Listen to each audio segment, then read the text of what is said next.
Good morning বন্ধুরা, তোমরা সবাই কেমন আছো? আশা করি ভালো আছো, সুস্থ আছো। তো আবার একটা নিউ ব্লগ ভিডিও নিয়ে তোমাদের সামনে চলে এলাম। So welcome back to my channel. Kablu Tablu চ্যানেলে সবাইকে জানাই ওয়েলকাম। তো সকাল সকাল দেখো কোথায় বেরিয়ে পড়েছি টোটোতে করে। তো আজকে যাব একটু রামপুরহাট জংশন, সেখানে আর কি যাব, একটু দরকারি যাব। তোমরা আস্তে আস্তে সবটাই জানতে পারবে, তোমরা ভিডিওটা দেখতে থাকো। তো কেন যাচ্ছি হঠাৎ করে, গবলুকে নিয়ে যাচ্ছি না, শুধু মেয়ে আর আমি যাচ্ছি।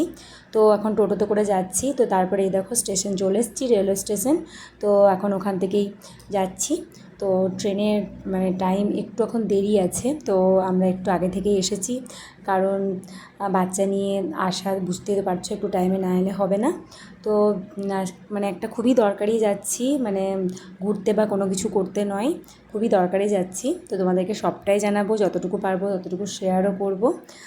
তো তোমরা সবটাই দেখতে পাবে। তো এই যে মেয়ে এখন আস্তে আস্তে সিঁড়ি দিয়ে নামছে, ও দেখছিল আর কি, আর আস্তে আস্তে নামছিল। ও আসলে এত স্টেশনের মধ্যে এতটাই ভিড়, না কি বলবো, তার জন্য আমরা অন্যদিকে এসে আর কি সিঁড়ি দিয়ে আস্তে আস্তে নামছি। তো এই যে এখন চুপচাপ বসে আছি, ট্রেন তো আসতে তখন অনেক দেরি। তো এই যে মেয়ে এখন হাত ধরে ধরে আমার সাথে যাচ্ছে, ওকে নিয়ে একটু ঘোরাঘুরি করছিলাম স্টেশনের মধ্যেই। টাইমটা তো কাটাতে হবে, আর বড় মানুষ তাও বুঝবে, কিন্তু বাচ্চারা তো অতটাও বোঝে না, যে ট্রেন টাইম না হলে ট্রেন আসবে না, এটাই বোঝে না, শুধু বলেই যাচ্ছে যে মা কখন ট্রেন আসবে, কখন ট্রেন আসবে, এটাই বলে যাচ্ছে। তো আমি ওকে নিয়ে তার জন্য একটু ঘোরাঘুরি করছিলাম। অন্য লাইনে অন্য রুটের ট্রেন ঢুকছিল, সেটাও ওকে আমি দেখাচ্ছিলাম। তো তারপরে একটুখানি আবার বসলাম, বললাম একটু বস, আর এই রোদ্দুরের মধ্যে কতটাই বা ঘোরাঘুরি করবি, তারপর তো আরও তো জার্নি এখন বাকি আছে। তো তার জন্য একটু বসেছিলাম আর বসে বসে দেখছিলাম স্টেশন আর কি। স্টেশনে তো কত রকমের মানুষ, লোকজন, ওটা বলছে, সেটা বলছে, ভালোও লাগছিলো। তো এই যে মেয়ে এখন ফাইনালি বসে পড়েছে, আর ঘোরাঘুরি করতে পারছে না। আর কি যে গরম লাগছিল বন্ধুরা, তোমাদেরকে কি বলবো, প্রচণ্ড গরম লাগছিল, কিন্তু কিছু তো করার নেই, দরকার যেতেই হবে। তো তারপরে এই দেখো আমি পৌঁছে গিয়েছি রামপুরহাট জংশন এখানে। তো আমি চলমান সিঁড়িতে বলছিলাম যে চল ওই পারে যাব, কিন্তু মেয়ে কিছুতেই চাপতে চায় না, জানি না, ও হয়তো ভয় করে। তো আরও চলমান সিঁড়িতে আর হলো না যাওয়া। তো আমরা আবার চলে এলাম এইদিকে দিয়ে, এই সিঁড়ি দিয়ে আর কি যাচ্ছি। মেয়েকে অনেকটা বোঝালাম, কিন্তু মেয়ে কিছুতেই চাপবে না। আর তারপরে আমিও আর অতটাও জোর করিনি, সত্যিই তো যদি এবার জোর করে যদি আমি বলি চাপো, কিন্তু তখন যদি এবার কোনো একটা বিপদ হয়ে যায়, তখন আবার মুশকিলে পড়ে যাব। তো তার জন্য বললাম চলো সিঁড়ি দিয়েই যাচ্ছি। তো এই যে সিঁড়ি দিয়ে এখন আমরা উঠছি, লাইনের এপার থেকে এখন ওপার যেতে হবে। তো তারপরে আবার টোটো করে তারপরে যেতে হবে বন্ধুরা। তো কি করব, তো চলো যাওয়া যাক। তো তোমরা কারা কারা রামপুরহাট থেকে দেখছো অবশ্যই কিন্তু আমাকে কমেন্ট করে জানিও। আর এই যে স্টেশন থেকে বেরিয়ে একটা দোকানে চলে এসেছি, জলখাবার খেতে, টিফিন করতে। তো এই যে খাচ্ছি পুরি আর তরকারি, আর সঙ্গে আছে স্যালাড, আর সসও দিয়েছিল। খেতে কিন্তু খুবই টেস্টি, এখানকার এই দোকানটার খাবার খুব টেস্টি হয়। আমি এই জন্যই বলতে পারছি, আমি আগেও এসেছি, এই দোকান থেকে খাবারও খেয়েছি, তার জন্যই বলতে পারছি টেস্টটা কিন্তু খুবই ভালো হয়, খুবই ভালো করে আর কি, তরকারিটা পুরিটা দুটোই। তো তারপরে এই যে আবার টোটোতে উঠে পড়েছি, টোটো করে এখন যাচ্ছি। আজকে শুধু ট্রেন টোটো এসবই আমাকে করতে হবে, আমি সেটা বুঝতে পারছি। তো তারপরে এই যে এটা হচ্ছে মা বাবলাকালীর মন্দির। তোমরা যদি কেউ যদি এসে থাকো অবশ্যই আমাকে কমেন্ট করে জানিও। এটা যারা তোমরা এসেছো নিশ্চয়ই জানো, এটা Rampurhat medical and college, medical college and hospital এর পাশেই এই যে বাবলা কালী মায়ের মন্দির আছে। তো আমি হসপিটালেই এসেছি একটা দরকারে, তো সেখানে মায়ের কাছে এসেছি। প্রথমে মায়ের দর্শন করে নিলাম, মাকে প্রণাম করে নিলাম, মাকে আমার মনের কথা জানালাম। তো তারপরে আমার কাজে আমি আর কি যাব, যে কাজটাতে এসেছি, কিন্তু তার আগে আমি মাকে প্রণাম করে নিলাম, মাকে মনের কথা জানালাম। মা তো সবই জানে, সবই বোঝে, তাই মাকে বললাম যে মা, মনের যত দুঃখ বেদনা সেগুলোকে তুমি সহ্য করার শক্তি দাও, এটাই মাকে বললাম।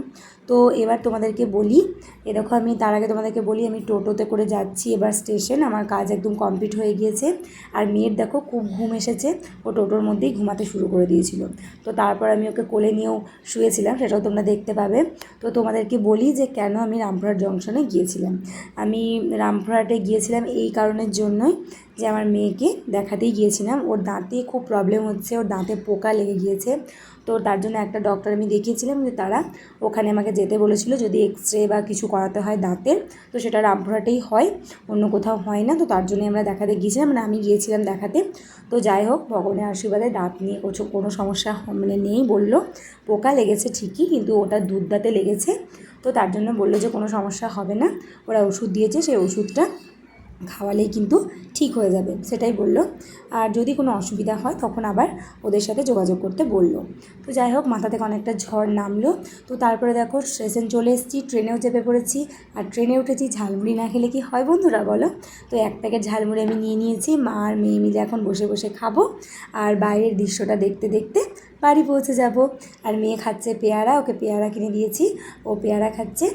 তো তারপরে দেখো আমরা তোমাদের সাথে কথা বলতে বলতেই চলে এলাম, মানে বাড়ির কাছের আর কি স্টেশন, মানে বাড়ির কাছে স্টেশনে আর কি চলে এলাম। তো এখান থেকেও আবার আমাকে টোটো করতে হবে, তারপরে টোটো করে আমি বাড়ি ফিরতে পারবো। তো আজকের ভিডিওটা একদমই অন্য রকম। আজকে আর মানে সকাল থেকে কি করি না করি, মেয়েকে স্কুলে নিয়ে যাই, সেগুলো আর মানে শেয়ার করা হয়নি। তো এটাই আজকে আমার হয়েছিল আর কি। আমি গিয়েছিলাম রামপুরহাট মেয়েকে ডাক্তার দেখাতে। তো ভাবলাম যে তোমরা তো আমার ফ্যামিলি, তোমাদের সঙ্গে তো এইটুকু শেয়ার করাই যায়, তো তাই আমি শেয়ার করলাম তোমাদের সাথে। তোমাদের ভিডিওটা যদি ভালো লেগে থাকে, কোনো যদি তোমরা মানে কোনো দাঁতের ব্যাপারে যদি তোমরা কোনো কিছু জেনে থাকো, বা কারোর বাচ্চার যদি এরকম হয়েছে, সেটাও আমাকে কমেন্ট করে জানিও, তাহলে আমার অনেকটা উপকার হবে। তো এই দেখো, মেয়ে একটু গরমে হাত মুখটা ধুয়ে নিল। সত্যি বাইরে এত রোদ্দুর আর এত গরম, ও তো বাচ্চা বলো, অতটাও তো সহ্য ক্ষমতা মানে নেই। তার জন্য একটু আমি ওকে হাত মুখটা ধুয়ে দিলাম। তো এবার আমি টোটো করে আমরা বাড়ি ফিরবো। তো যদি ভিডিওটা ভালো লেগে থাকে অবশ্যই কিন্তু একটা লাইক করে দিও। আর গবলু টবলু চ্যানেলে যদি কেউ নতুন হয়ে থাকো, চ্যানেলটাকে প্লিজ প্লিজ প্লিজ তোমরা সাবস্ক্রাইব করে দাও। আর মেয়ে দেখো, নিজের মানে বাড়িতে যেহেতু চলে এসছে, আর মানে ওর কোনো ভয় নেই, একদম নিজেই রাস্তার মধ্যে চলে যাচ্ছে, চেনা না ওর রাস্তাটা, তার জন্যই আর কি। সেটা সবারই হয়। তো যাই হোক, তো চলো এবার আমরা বাড়ি ফিরছি। তো বন্ধুরা, আজকের ভিডিওটা এই পর্যন্তই। আবার একটা নতুন মানে ব্লগ ভিডিও নিয়ে তোমাদের সামনে আসবো। তার আগে বলি, বাড়ি আমি ফিরেছি, বাড়িতে খাওয়া দাওয়া করেছি। তারপর দেখো, তোমরা দেখলে হয়তো বুঝতে পারবে, আমি আবার টোটো করে যাচ্ছি। কোথায় যাচ্ছি বলো তো? ব্যাংকে। মানে ব্যাংকের কাজের জন্য আমার কী যে সমস্যা হচ্ছে বন্ধুরা, তোমাদেরকে কি বলবো। তারপরে ব্যাংকের কাজটা সেরে আইসক্রিম নিয়ে চলে এসেছিলাম। তো গবলুকে দিয়ে দিয়েছি আইসক্রিম। গবলু দিদিও মানে খাচ্ছিল, ও পাশেই খাচ্ছিল, তো সেটার একটু ভিডিও করা হয়নি। তো বন্ধুরা, আজকের মতন টাটা, তোমরা সবাই ভালো থেকো, সুস্থ থেকো।